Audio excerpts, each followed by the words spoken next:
God warns the enemy is stealing your miracle. Don't skip this, a vital truth is hidden, and you might miss a crucial turning point. Don't do anything else right now. Let the noise fade. If someone is nearby, this is your time alone. Before we begin, please take a deep breath. Good. Because what I'm about to say isn't just something to listen to while you do something else. What's coming needs all of you here, chosen one. Today something happened that I want to talk about with you. Because I believe you might not fully understand what you did. You chose to do something. It could have been quiet. It's possible that no one saw it. It might not have seemed important at all.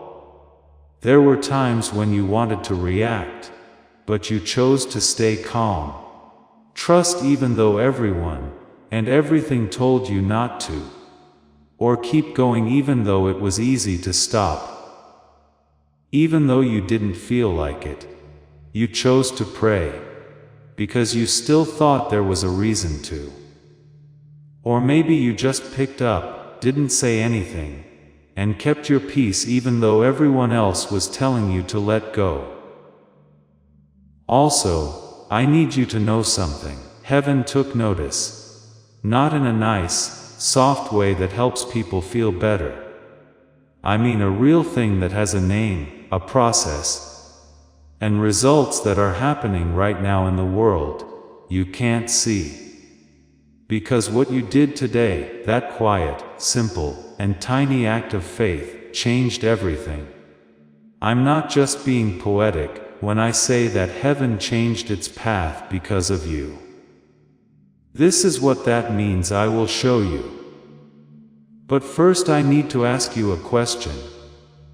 Please be honest with yourself when you answer it. Having a hard time staying awake.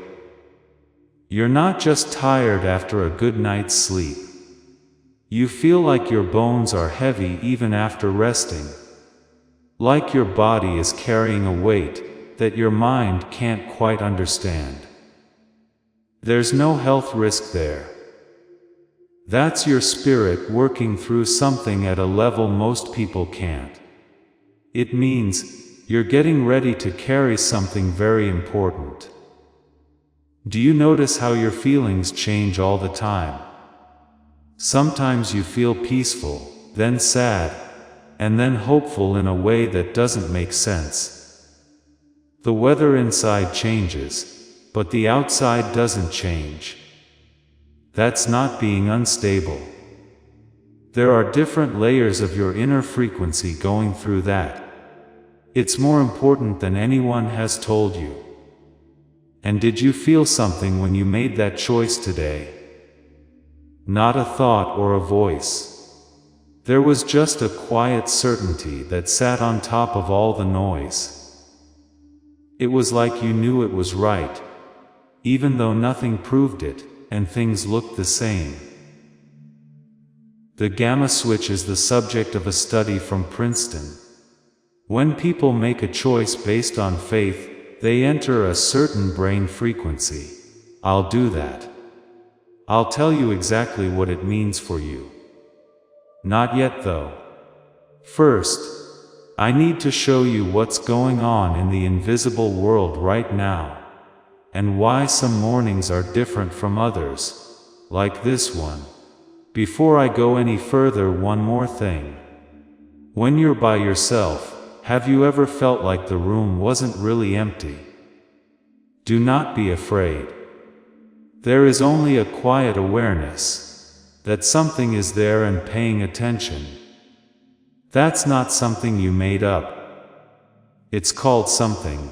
And it will explain everything I've been building up to. We'll talk about it again. Please know that every seed you plant in this mission grows into a torch that shines in someone else's darkness. Whether by buying a coffee, making a donation, or becoming a member of our community, does not go to a channel. Your actions are supporting a divine mission to save lost souls. But more than your support, we want your presence.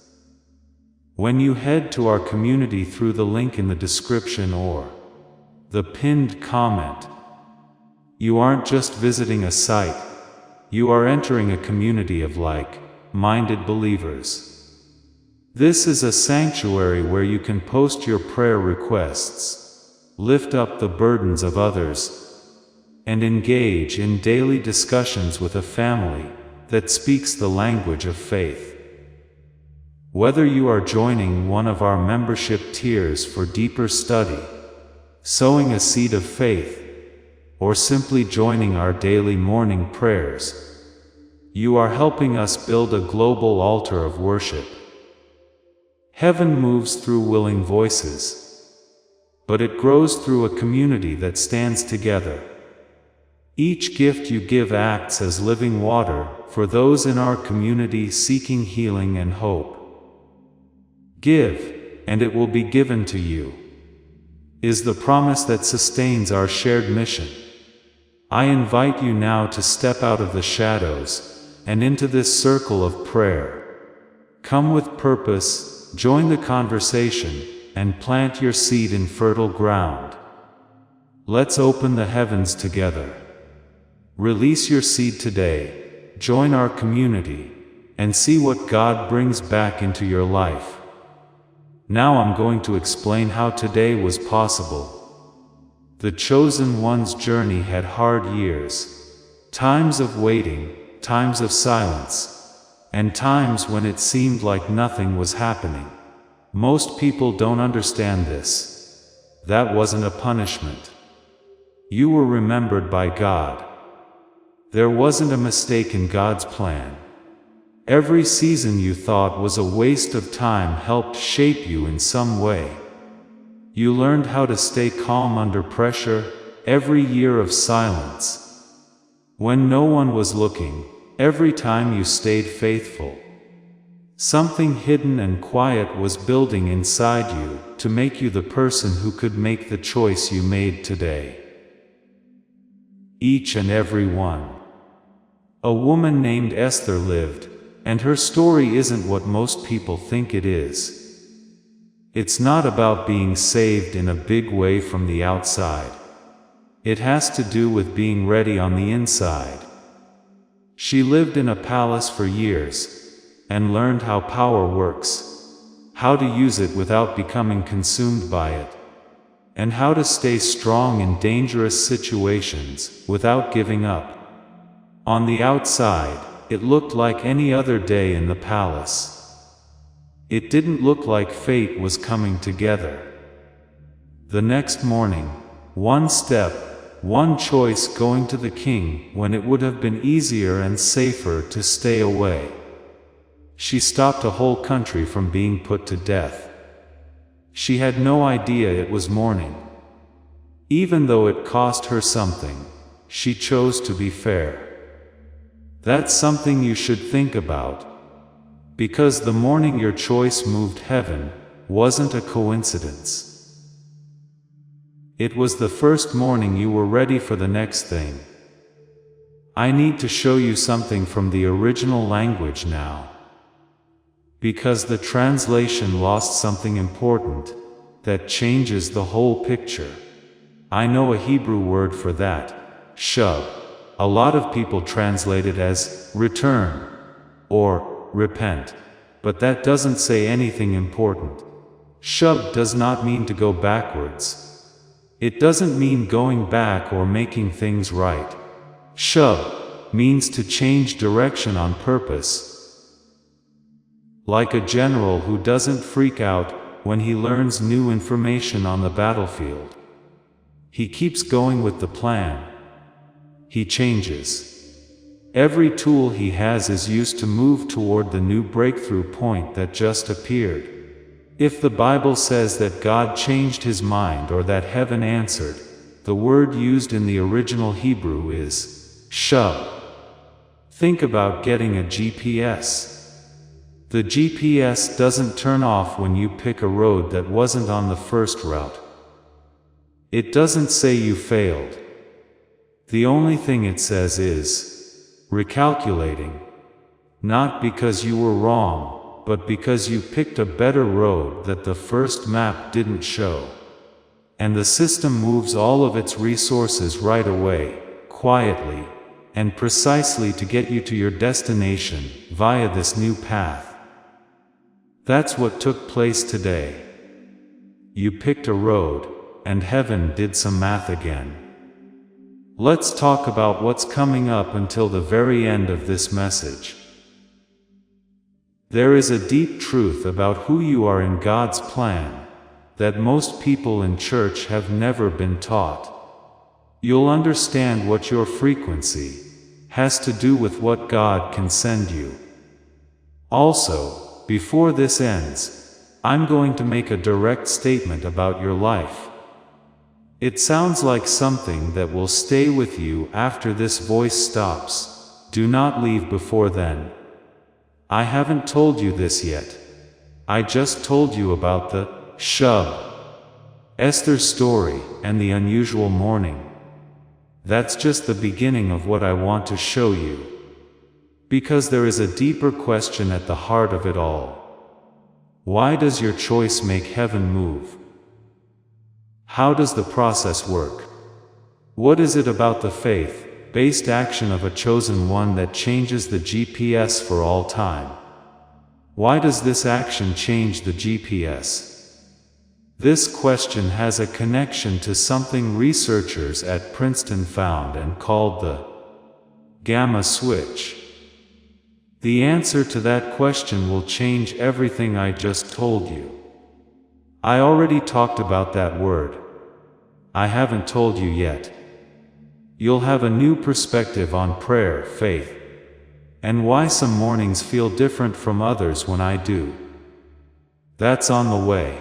But right now, type 444 in the comments if what I just said confirmed something in your spirit, if the word shub settled in, and if the idea that your morning moved heaven isn't just wishful thinking, but something you can feel is true. Lock it up. Because what it did to you today is worth a seal. What you heard was the first big secret. Your morning wasn't like any other, because you're not like anyone else. Something unknown was moved by your choice. Shub, the word God used in his answer, isn't just a figure of speech, it's a real process. But now I want to talk about this question. It's not what you chose that moved or that heaven changed its path, it's how. How does the process work? Why does God react to a choice made by a chosen one based on faith? Why does God react to this choice made by this person? I'm going to show you this 3 ways. Finally, I want to take you somewhere more deep. When a chosen one does the right thing, the first thing heaven does is reroute. It doesn't make something new from nothing. It changes the path of something that already exists. Person who was meant to meet someone else, they meet you today instead. The door has been open for 4 days, and is still open. The talk that was going to happen without you stays in the background. Things that were moving away from you start to bend toward you. When you choose faith, God doesn't just give you new supplies out of the blue. He quietly and accurately turns existing ones toward you without telling anyone. This won't happen to you from where you are. But it is taking place. The second thing heaven does is speed up. God doesn't always do things at the same time. It's one that works. Joseph spent 2 years in jail after the person he helped forgot about him. 2 years of not talking. Then Pharaoh had a dream one night. The man thought of Joseph. It only took hours for something that would have taken years to happen. A forgotten prisoner in the morning, he was second in charge of all of Egypt by night. It wasn't luck. That was speeding up. caused by a moment of loyalty that Joseph thought no one saw. It's possible that the time you thought would take 5 years is now only 5 months away. From inside it, you can't see the speed up, but the time has already changed. The third thing heaven does is show us things. God starts giving out information when one of His chosen ones is working right. Not scary visions or thunder, just clarity. You finally make up your mind about a choice you've been debating for months. An intuition that is so clear that you don't feel surprised when it happens, you know it. An inner peace that doesn't make sense given what's going on. That's knowledge from heaven coming down to someone who is tuned in to receive it. These three things, rerouting, speeding up, and revealing, are not going to happen later. They're not going to wait for you to finish this. They're taking place right now.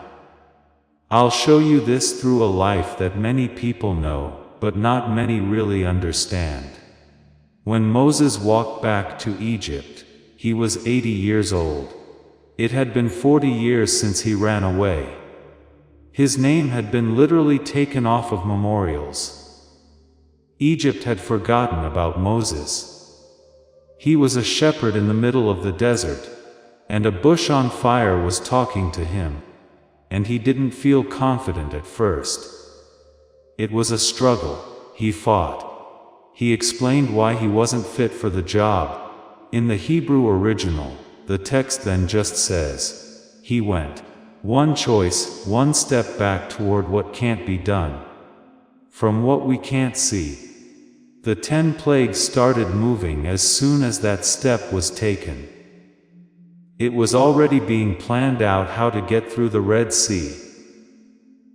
The manna was ready to go. It was already planned out how to get through the wild. That wasn't something Moses knew. He chose to go. Please listen slowly. The fact that Moses didn't see the water moving doesn't mean that it wasn't moving. He may not have felt the change at that time, but that doesn't mean that history wasn't being made. It didn't matter that no one told him about it. It was already true in the courts of heaven. It wasn't really an old man walking toward something that couldn't happen, even though that's how it looked. That's your morning. You can do that. It's possible you didn't feel it. I think you may not have had confirmation. It's possible that you just moved, and it felt small, uncertain, and normal. The rule stays the same though. With one step of faith, the building of heaven began to move around it. As this awakening grows inside you, know that helping with this mission is not a joke. It is a sign from God. You can support this work through the link in the description, or the pinned comment. Whether by buying a coffee, making a donation, or becoming a member of our Ko-Fi community. By doing so, you become part of Jesus' plan to save souls who are still stuck in fog. Every seed turns into light that fights against darkness. If you water others, you will be watered yourself, Jesus says. This is not history, it is a living promise about your future. Come into this moment with faith and a plan. What God has already planned for your life can be unlocked through your giving. Now I'm going to show you something that changes everything that most people have been taught wrong. There's a word in Greek called metanoia. Most English Bibles translate it as repentance, which makes people think of feeling bad about something they did and turning away from it. The word doesn't mean that. That translation has led to a lot of confusion for decades. The word meta means above, beyond, or outside of the current level. Nous means mind. The word metanoia means to rise above your current way of thinking and see things from a higher level. It doesn't mean to feel bad about the past, but to think from a different place and act from above your circumstances, instead of being stuck in them. It's not just praying that a chosen one makes a faith-based choice. They enter metanoia. They're choosing to think from a level that hasn't been proven by their situation yet. And that change, that shift from thinking about survival to thinking about faith, is exactly what heaven is going to welcome. This is why that's important. It's not possible for God to talk to you in the survival frequency. The reason you can't get them is that the channel you're on wasn't made to receive them. You can find the information. The clause is there. It's clear. But your antenna is pointing in a different direction. Metanoia changes the antenna, and all of a sudden, something that has been trying to get through for months does. This state has a name in the world of neuroscience. The word for it is gamma. In old spiritual traditions, it was known as metanoia. There are two different words that both refer to the same frequency. I'm going to make a connection between those two things that will change the way you think about your mornings and what you do when you wake up for a long time. That's on the way. I hope this helps. Type 444 in the comments if something I said today confirmed something in your spirit, if the word shub hit you somewhere, or if the idea that your morning moved heaven isn't just wishful thinking, but something you can feel is true. Lock it up, because what it did to you today is worth a seal. What you heard was the first big secret. Your morning wasn't like any other because you're not like anyone else. Something unknown was moved by your choice. And shub, the word for the divine answer, isn't a figure of speech, it's a real process. But now I want to think about this question. It's not what you chose that moved or that heaven changed its path, it's how. How does the process work? Why does God react to a choice made by a chosen one based on faith? Why does God react to this choice made by this person? I'm going to show you this 3 ways. Finally, I want to take you somewhere more deep. When a chosen one does the right thing, the first thing heaven does is reroute. It doesn't make something new from nothing. It changes the path of something that already exists. Person who was meant to meet someone else, they meet you today instead. The door should have been shut 4 days ago, but it's still open. The talk that was going to happen without you stays in the background. Things that were moving in one direction start to bend. When you choose faith, God doesn't just make new supplies appear out of nowhere. He turns existing ones toward you in silence, accurately, and without making a sound. From where you are standing, you won't be able to see it happen. But it is taking place. The second thing heaven does is speed up. God doesn't always do things at the same time. It's one that works. Joseph spent 2 years in jail after the person he helped forgot about him. 2 years of not talking. Then Pharaoh had a dream one night. The man thought of Joseph. Things that would have taken years to happen in just hours. Prisoner who was forgotten in the morning was second in charge of all of Egypt by night. It wasn't luck. That speeding up was caused by a moment of loyalty that Joseph thought no one saw. It's possible that what you thought would take 5 years will only take 5 months now. From inside, you can't see the speed up. But the timetable has already changed. The third thing heaven does is show us things. God starts giving out information when one of His chosen ones is working right. Not scary visions or thunder, just clarity.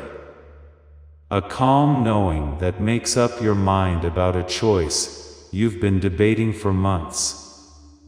An intuition that is so clear that you don't feel surprised when it happens, you know it. An inner peace that doesn't make sense given what's going on. That is information from heaven being sent to someone who is at the right frequency to receive it. These three things are not going to happen: rerouting, speeding up, and revealing. They're not waiting for you to finish what you're hearing. Right now, they are already moving. I'll show you this through a life that many people know about, but not many really understand. When Moses walked back to Egypt, he was 80 years old. It had been 40 years since he ran away. His name was taken off the monuments by cutting it out with a chisel. Egypt thought that Moses was no longer alive. He was a shepherd in the middle of the desert, and a bush on fire was talking to him. And his first answer wasn't confidence. It was a struggle. He fought. He gave a lot of reasons why this person wasn't right for the job. In the Hebrew original, the text then just says, went. One choice. One step back toward what can't be done. From what we can't see. The 10 plagues started moving as soon as that step was taken. It was already being planned out how to get through the Red Sea. The manna was ready to go. It was already planned out how to get through the wild. Moses didn't know any of that. He chose to go. Please listen slowly. The fact that Moses didn't see the water moving doesn't mean that it wasn't moving. He may not have felt the change at that time, but that doesn't mean that history wasn't being made. Even though no one told him, that doesn't mean it wasn't already true in the courts of heaven. It wasn't really an old man walking towards something that couldn't happen, even though that's how it looked. That's your morning. You can do that. It's possible you didn't feel it. I think you may not have had confirmation. It's possible that you just moved, and it felt small, uncertain, and normal. The idea is still the same though. With one step of faith, the building of heaven began to move around it. Now I'm going to show you something that most people have learned wrong, because it changes the whole picture. Metanoia is a word from ancient Greek. What does repentance mean in the English Bible? When people hear that, they think of feeling guilty and ashamed, and turning away from something that was wrong. That's not what the word means. For decades, that translation has caused people to get things wrong. The word meta means beyond or outside of the current level. Nous means mind. Metanoia means to rise above your current mental state, to enter a higher mode of perception. It doesn't mean to feel bad about the past, but to think from a different place, to act outside of your problems instead of inside them. It's not just praying that a chosen one makes a faith-based choice. They enter metanoia. They are choosing to think from a level that hasn't been proven by their situation yet. And that change, that shift from thinking about survival to thinking about faith, is exactly what heaven is tuned to hear. This is why that's important. There is a frequency where God's signals can't reach you. Not because He stops sending them, but because the channel you're on isn't set up to get them. You can find the information. The clause is there. It's clear, but the antenna is pointing in a different direction. Metanoia changes the antenna, and all of a sudden, something that has been trying to get through for months does. Neuroscientists have a word for this state. The word for it is gamma.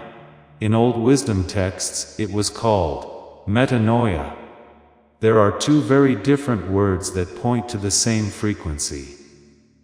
I'm going to make a connection between those two things that will change the way you think about your mornings and what you do in the first few minutes of waking up for a long time. That's on the way. But I need you to get this right now. Heaven doesn't just watch what you do. Heaven moves to help them. Because of what you did today, things are already moving faster, changing directions, and revealing more. I know that part of you still wants to believe this, but you just can't quite get it yet. A part that has been let down so many times that it has learned to stay away from wanting. I'm not telling you to skip that part. It's there because your faith cost you something. And real things are things that have cost you something. There is no comfort theology in what I showed you today, though. I talked about Moses, metanoia, and the three responses of heaven. This is not a spiritually themed pep talk. This is an explanation of a system that works already. What follows is the deepest truth that lies beneath it all. The one that explains why your choice can make all three of these things happen. Why should you stay? It's bigger than what I talked about today.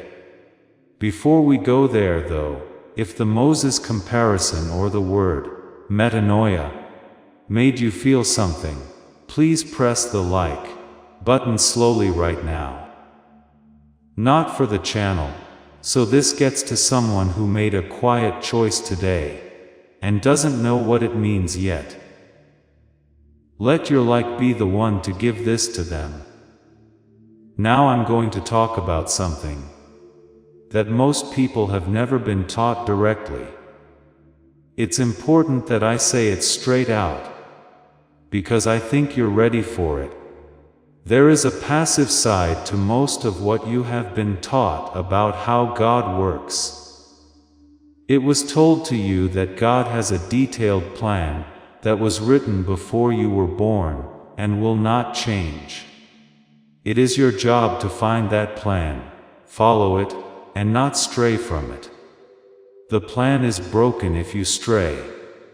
You might have missed your window if you wait too long. That framework sounds humble, but it takes away a lot of power. And that's not what the Bible tells us when we really look at it. Let me show you the difference. I don't mean this to contradict what you believe, but to correct you in a way that I think will free you today. What you were taught. Your life will always go in the same direction with God. The truth is that God has a plan for your life, and that plan is alive enough to go in 1,000 different directions to reach its goal. What you learned. If you mess up, you'll lose your way. What is true is that God does not throw you away. If you choose faith after making a mistake, He fixes the mistake and makes the new path more accurate than the old one. You were taught that prayer tells you what God wants. What is really true is that prayer is how God responds to what you want and makes it happen. Because He made your deepest desire match His whole plan from the start. What you were taught. You are a bowl that is being filled. The truth is that you are a frequency source. Heaven is tuned to pick up your signal, not just send it down to you. It's passive to wait, as you were taught. That which is true, the most active thing a chosen one can do, is wait in faith. Because the only person who can handle what's coming is the one who is being formed while they wait. You learned that God's plan is a straight line. What's really true, God's plan is still alive. With every choice you make based on your faith, it moves, breathes, and does the math again. That's what shub means. That's what took place today. I want to take you to Joseph now. It's not the end of his story. Everyone knows how it ends. I want to show you something that most people skip over.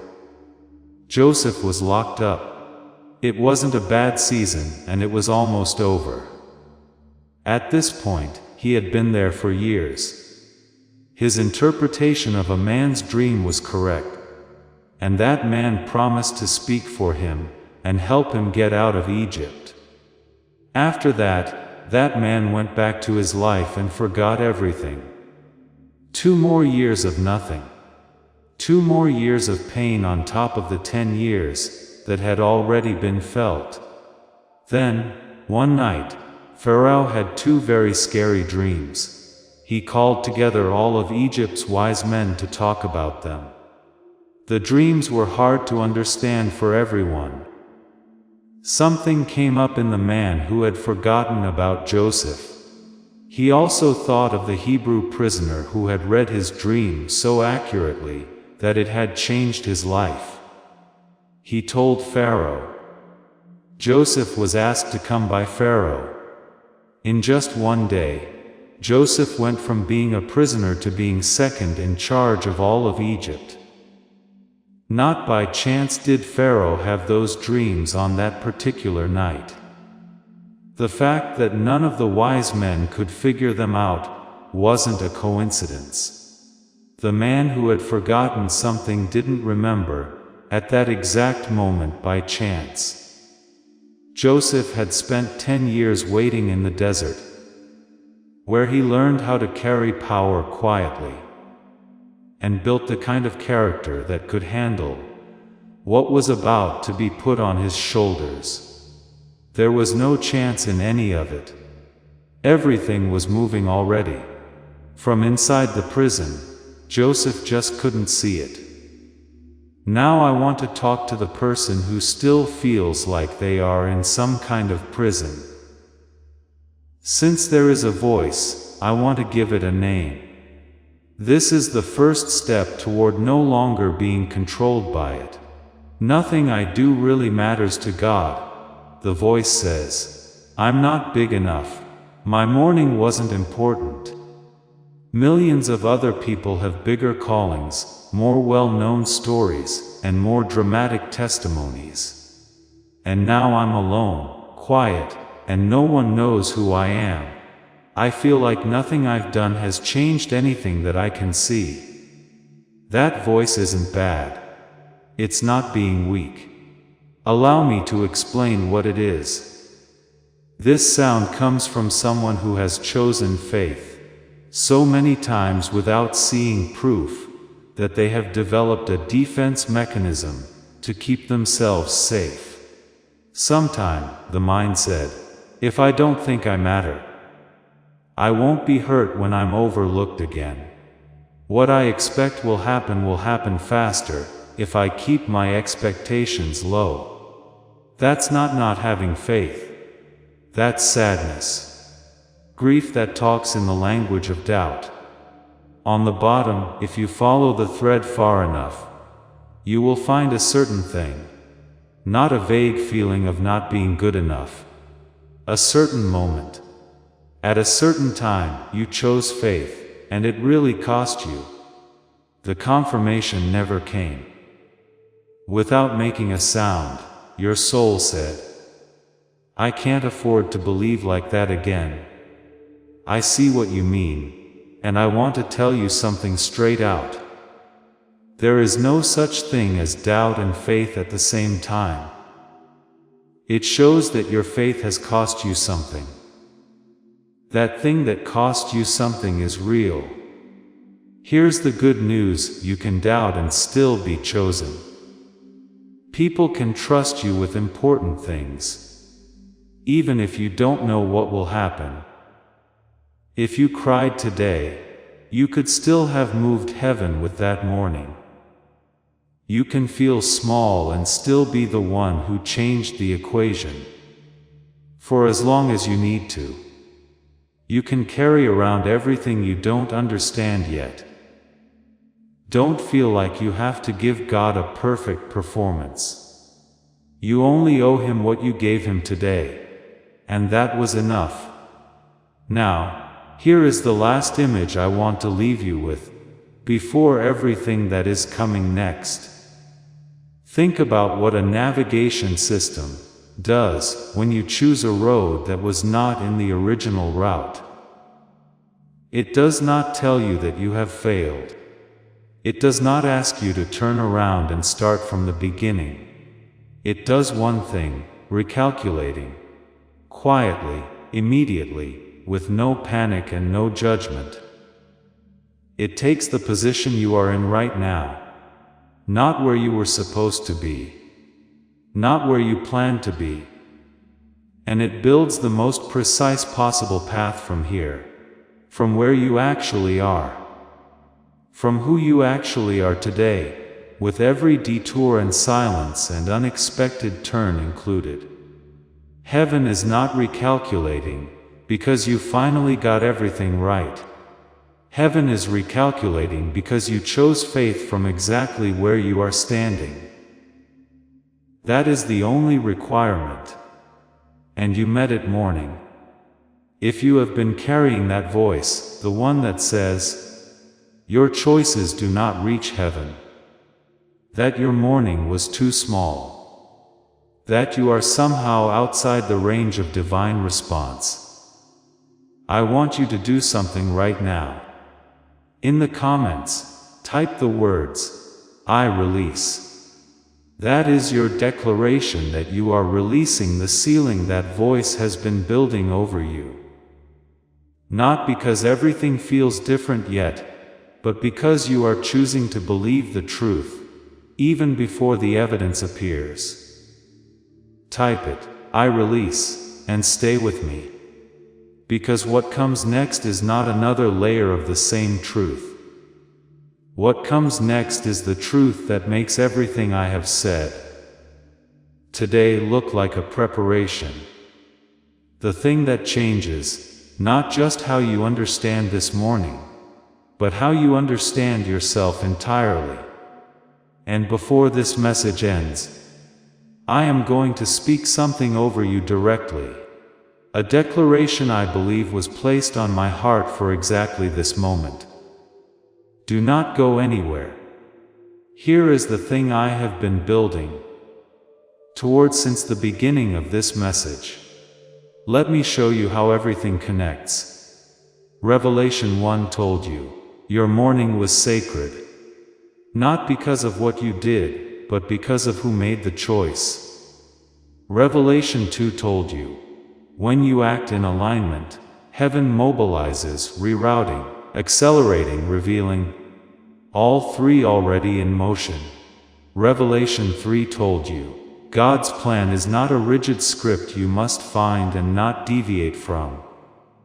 It is alive, responsive, and it recalibrates around every faith-based choice you make.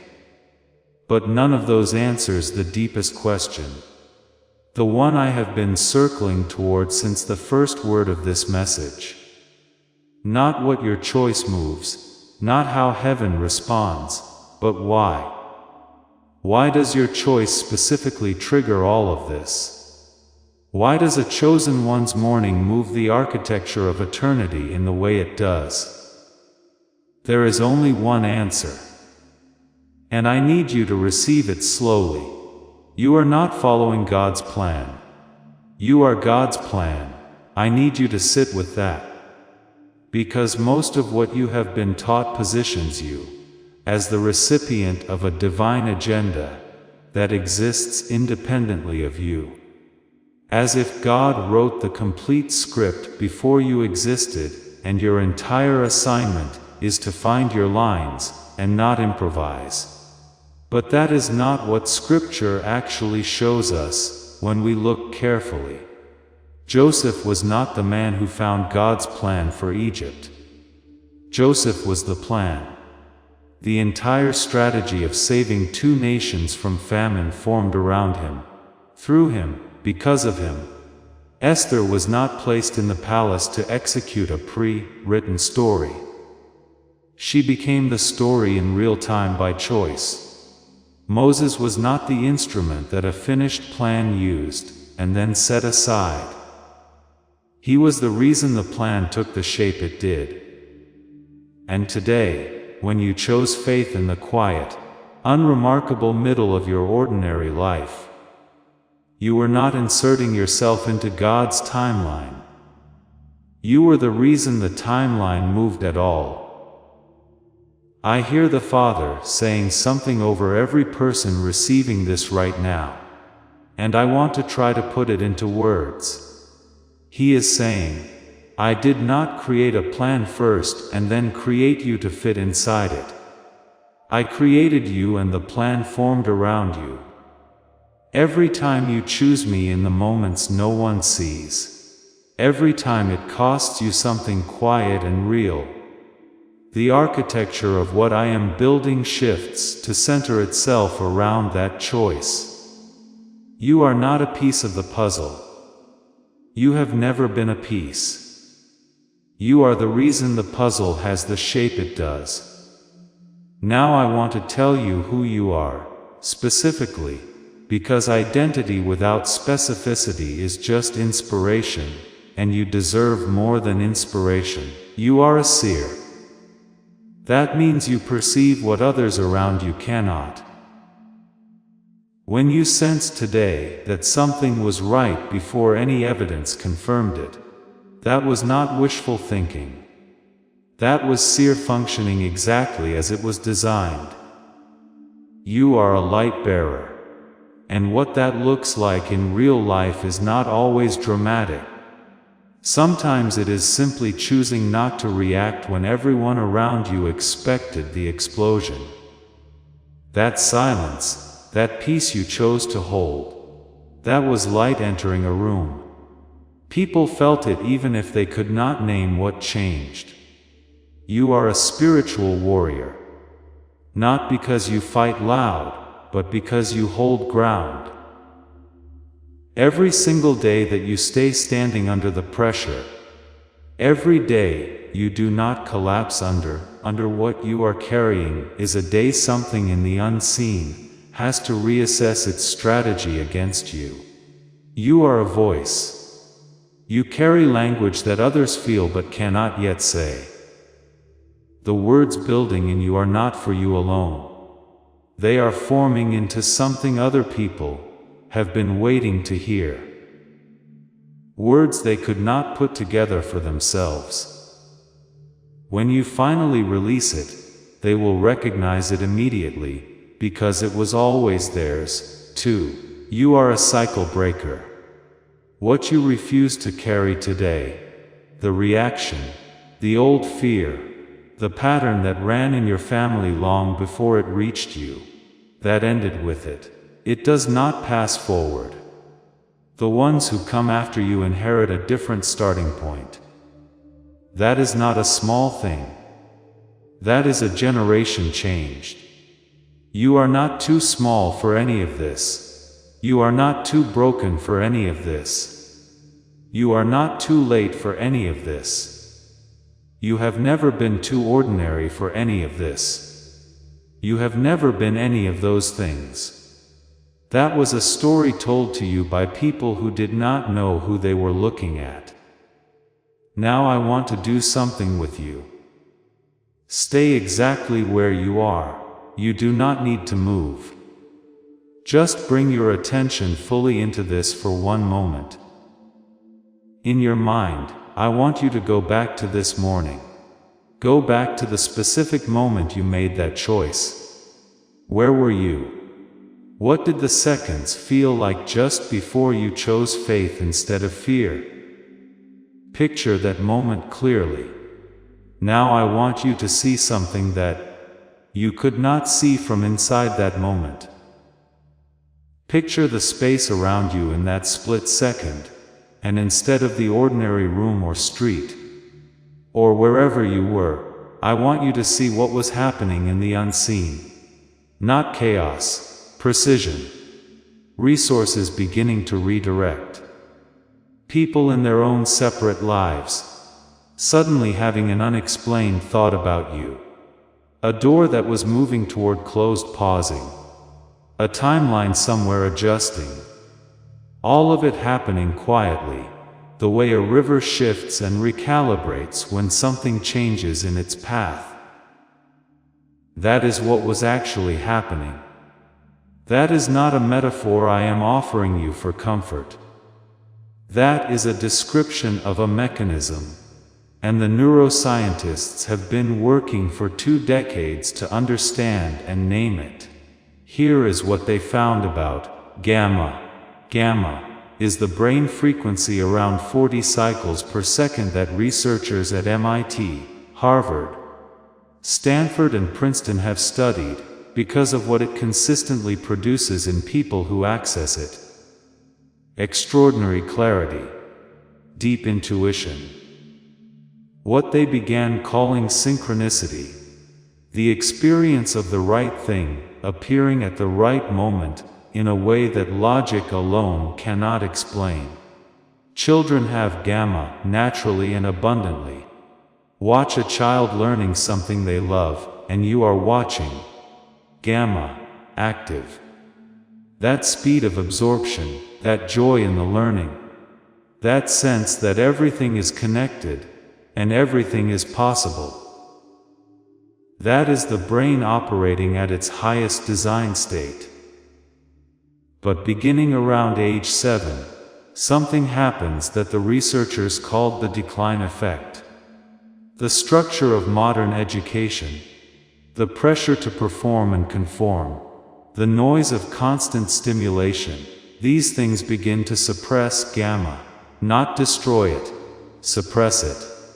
And by the time most people reach adulthood, they only touch gamma in brief flashes. A moment of sudden insight. A season of deep prayer where clarity breaks through. An unexpected experience of connection with something greater than themselves. And then, the noise of the day pulls them back down. For chosen ones specifically, the loss is felt more acutely than for almost anyone else, because chosen ones were born with stronger gamma than average. That is why childhood felt different. Why learning was faster. Why connection went deeper. Why the world felt alive in ways that were hard to describe and harder to explain. And it is why when gamma was suppressed, the gap between who you were as a child and who you feel like now, that gap feels so wide and so wrong. Like something essential was taken. Like a language you used to speak fluently that you can barely now. That is not your imagination. That is the gamma gap. And when you made your faith-based choice today, your brain entered a gamma state. That is the mechanism underneath metanoia. That is what shub feels like from the inside. The problem is that most people can only sustain it for moments, before the noise of life pulls them back into survival frequency. The recalibration begins and then the static returns. I want to tell you about someone. A woman who had spent years looking for the experience that she knew was supposed to be real. She had been through meditation retreats, yoga, every spiritual practice she could find. And she described what she was searching for as something she could almost touch, but there was always a wall between her and it. She said, "I could hear the music. I just could not get into the room." She found a 7-minute audio protocol developed by a neuroscientist with 34 years of research, a man named Dr. Robert Lake. The technology is called brain entrainment, a method of embedding a specific frequency directly into sound, so that when you listen through headphones, your brain begins to naturally synchronize with it. She did not try it because she fully believed in the science. She tried it because she had nothing left to lose. 2 weeks later, the word she used to describe what changed was not focus. It was not productivity. She did not give a list of improvements. She used one word: synchronicities. She said, "It was like the universe started speaking to me in a language I could finally understand." I know what some of you are thinking right now. You have tried things before. Sound healing, meditation programs, practices that promise to change something fundamental and nothing shifted at the root. I understand that. And I want to tell you directly why those approaches did not reach what needed to change. Not because you did anything wrong, but because they do not target gamma directly. They create conditions that might allow a gamma state to arise. Brain entrainment delivers the frequency itself directly into the brain, measurably, consistently. It is not the same mechanism. It is not the same category of experience. The tool Dr. Lake created is called the Genius Song. It is a 7-minute audio track. You put on headphones, settle wherever you are, and listen. No posture required. No technique to master. No practice that demands you wake up at 4:00 in the morning, or maintain something for months before it works. It begins from the first session, because you are not building toward a state. You are being guided directly into one. To give you a real sense of context, one session of professional biofeedback therapy, which achieves a similar brain state in a clinical setting, costs $300. A home biofeedback device costs around $7,000. Even a serious meditation practice requires months of consistent daily discipline before the brain genuinely begins to shift. Dr. Lake compressed this technology into 7 minutes of audio. The standard price for it is the $49. But because of the specific people this message reaches, people he believes are genuinely in a season of readiness, the price has been set at $39. You will not find this anywhere else. Not on Amazon. Not on any search engine or streaming platform. Only through the link that has been left in the pinned comment and description of this message. With that $39, you also receive 4 bonuses.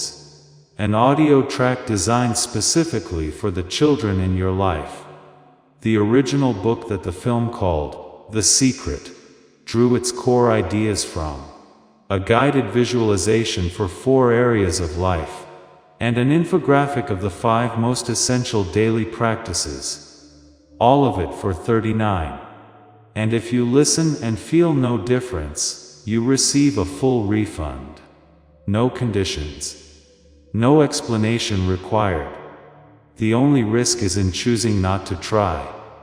There is one thing I need to say clearly before moving on. There are imitation products online using this name. Audio files with no embedded frequency, no real brain entrainment technology, no actual gamma activation. They do not do what the original does. The only verified source is the link in the pinned comment and the description of this message. That is the only place the genuine protocol exists.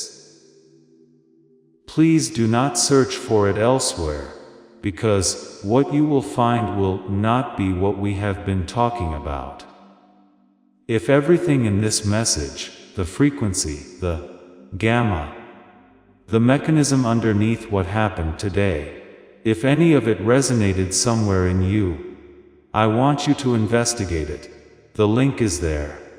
Not as a demand, as a next step if your spirit recognizes it as one. Because whether or not that tool becomes part of your morning practice, the truth we have been walking through today does not change. You have a frequency. You have always had it. Today you used it. And the question is no longer whether heaven responds when you do. The question is how consistently you are willing to live at the level you were designed for. That is what the next part of this is about. You are about to enter your divine future. But remember, this breakthrough is not for you alone. Your testimony is the bridge someone else will use to reach their own miracle. Archangel Michael is inviting you to visit community through the link in the description or the pinned comment. Whether by buying a coffee, making a donation, or becoming a member of our community, does not go to a channel. Your actions are supporting a divine mission to save lost souls. By joining our like-minded community, you are no longer praying in isolation. You are adding your voice to a global sanctuary, where we discuss the Word daily, and stand in the gap for one another. This is not poetry when Jesus says, "Give, and heaven will open over you." On this platform, every seed you plant turns into oil for your destiny, fire for your calling, and a hedge of safety for your family. Now is your time. Step into our community prayer wall, share your heart, and as you give, watch God multiply what you let go of. Let's finish this journey together. Visit our community now, join the family, and see your heavens open. I'd like to take a break before the end. Also, I want you to understand something well. You brought something heavy with you to this message. It's possible that you didn't name it that. You might have only felt slightly tired, or a little far away from the life you thought you were supposed to be living. What about the weight of someone who has been faithful for a long time without much proof that it was working? I'm going to show you where you are now. You thought your morning was normal when you got there. When you leave, you know that heaven will remember that moment. You came in thinking that God already has a plan, and that it's your job to find your place in it, without making too many problems. You're leaving even though you know you're not part of the plan. The story is about you. When you came in, you had a doubt that said your choices don't matter in God's plan, and that you are too small to make a difference. As you leave, you know that your doubt was really grief. And that grief is okay. But it was never the real you. You came in after a morning. You're leaving with a frequency that doesn't have to stay there. One more thing I want you to know. You're not the only one who feels this way. As you read this, there are chosen ones all over the world who made a quiet choice today that no one saw. They didn't want to get up, but someone did. Who kept quiet when everyone else in the room was ready to speak up? Who prayed even though they didn't feel like it, and did it anyway? A huge number of them. In the back of their minds, almost all of them think that what they did was too small and private to matter. They're not right. They also need to hear what you said.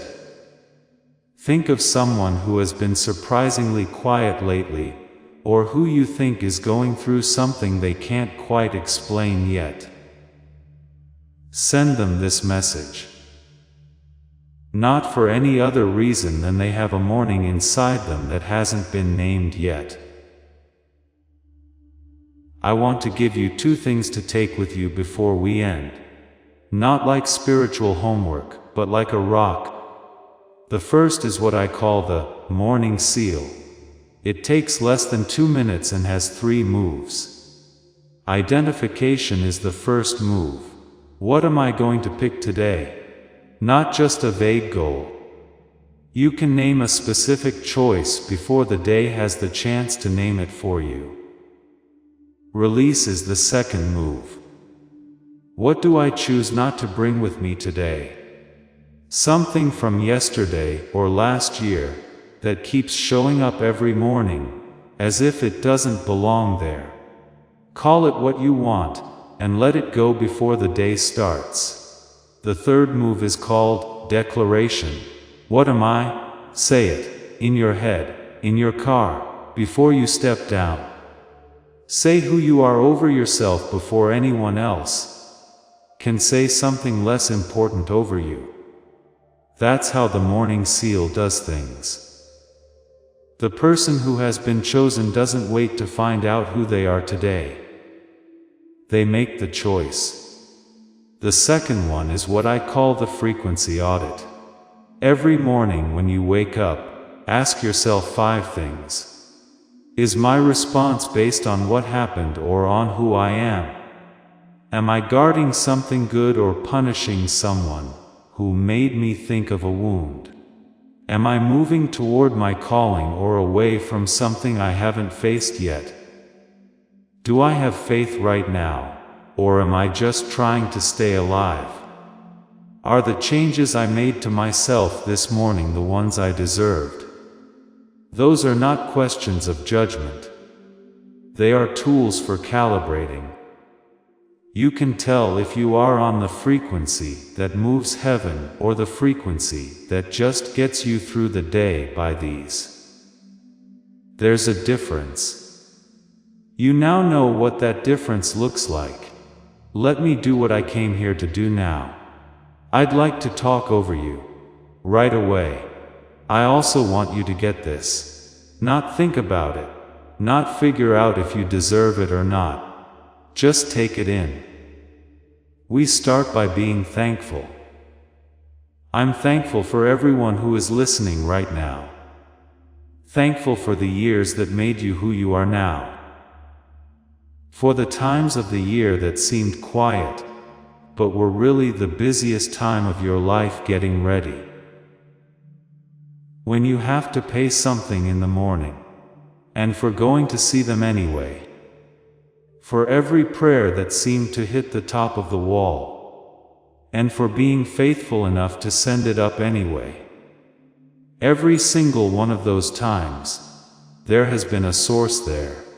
Do not watch from far away. Even more so than the question itself.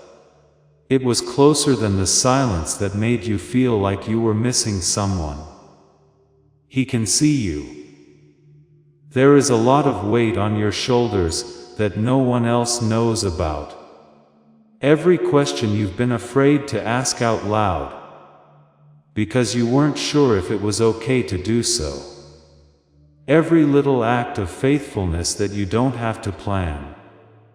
The ones that no one cheered for. That one you almost didn't count because it was too quiet to be heard. It's all been seen. Not a single morning has been missed. Not a single one. We now let go. We let go of the story that said heaven doesn't see us because we're too small. Let go. We let go of the idea that the decisions we make only affect the room they were made in. Let go. We let go of the doubt that put on the wisdom mask for years. Let go. We let go of the comparison to dates that were never given to us. Let go. We break through the wall that other people put up around us when they looked at us. without realizing who they were seeing. Let go. We let go of the old frequency, the shutdown, the survival mode, and the waiting to be told it's safe to hope again. Let go. We let go of the weight of every morning that we thought was wasted, and now we get it back as formation. Let go. When we walked into this message, we let go of everything that belonged to that version of ourselves. We do this now, not when we feel ready, because letting go is what readiness feels like. Let go. Now, we're calling out the seer in you. It's fully awake, not sometimes sensing or catching glimpses, but fully operating, seeing what can't be seen, and knowing before confirmation. We will turn on the light bearer in you every time you walk into a room from now on. When you walk in, the mood changes, not because you say it, but because you carry it. The spiritual warrior inside you is in full posture when you stand. Don't fight out of fear. Hold on to your identity. And stay still on the inside, even when everything around you is moving. We let out the language that has been building in the silence, the voice in you. It's all set. You won't think twice when the time comes because the words were always yours. We break the cycle in you and seal the work done today. Things that ended with you will stay ended. The people who come after you start from a different spot. Someone in that generation changed because of a choice you made today. We're not begging for these things. They are not something we ask for as if they might be denied. They belong to you, so we're calling them out. These things have always been yours. Now we'll talk about what's coming up, and what was set off in you. Today, we cover it not out of fear, but because we know it's right. What is being built is holy. And holy things shouldn't be shown to the public before they're ready. What was sealed at this moment is safe from the self-sabotage that starts to happen when breakthrough is almost here. What is starting cannot be taken away by the noise of tomorrow or the opinions of people who are not in the same frequency as you are right now. It has a cover. Now I'm going to say something over you. I can hear the Father talking to everyone who is reading this right now. I want to say it out loud, because I think you were put in front of this message to hear it. You're not behind. You've never been behind. The important timeline is not the one you've been using to judge your progress. It's the one that was written around you, and is alive enough to change every time you choose faith. I didn't back out of smaller plans because I got tired of you. I called them off because of what you did. You showed today that you are ready to carry the version of the plan that fits who you are. You have made a promise. You have been given a job. You have been sent. Do not feel like you are not getting God's attention and are waiting for your turn. God is looking at you right now because of what you need to do. Do not wait to be chosen at last. Your choice has always been made for you, and today, in the middle of your normal life, you made it again. Don't say anything yet. For a moment, sit in that, not in your thoughts, but somewhere else. You have been waiting a long time to hear what was just said. Find that part of you. Just let it rest there. I can hear the Spirit saying one last thing to you. Use it to walk in.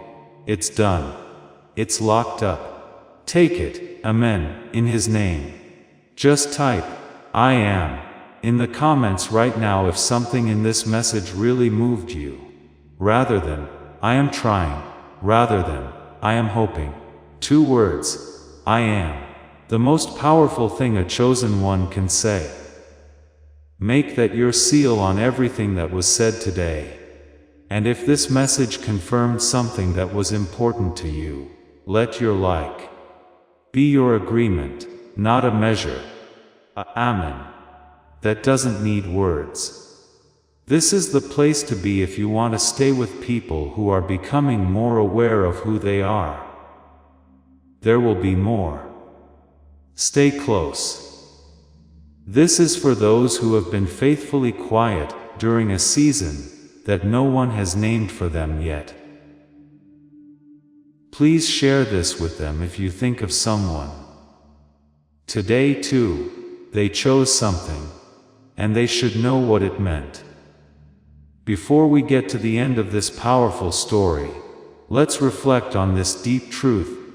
You did not find this message by accident. This is a divine appointment meant specifically for you. You are being invited into a protected, faith-filled community at the link in the description and pinned comment, a place where divine abundance is not just a hope, but a promise built on the Word. By heading to the site right now, you are unlocking access to a sacred community of like-minded believers.